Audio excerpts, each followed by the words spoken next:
तो निलंबित होईल. प्रकरण खूप येणार आहेत, ह्याच्यावरच नाही अनेक कांड येणार आहेत. महाराष्ट्र हादरल अशा पद्धतीची प्रकरणं आहेत. हा अशोक खरात विरात लोक विसरून जातील, हे विषय डोक्यात ठेवणार नाहीत. अशा पद्धतीची काळी कृती आहेत आणि ते पुढच्या आठवड्यात 15 दिवसात पुढे येतील. दिली ना मी.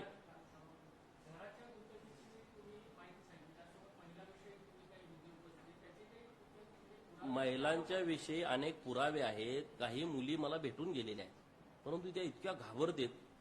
एमपीएससी करणाऱ्या मुली, यूपीएससी करणाऱ्या मुली, तुमच्याबरोबर लग्न करतो, तुमच्याबरोबर अमुक करतो, तमुक करतो, म्हणजे आता तो विषय सांगण्यासारखा नाही, अशा पलीकडचा आहे. म्हणजे महाराष्ट्रात असं कुठल्याच अधिकाऱ्यानं कांड केलं नसेल असं कांड पुढे येऊ शकतं. म्हणजे असं कुणीच नसेल केलं. अशा पद्धतीचे सगळे प्रयोग पुढे येणार आहेत. पण तेव्हा आपण पुढच्या ह्याच्यात बघू.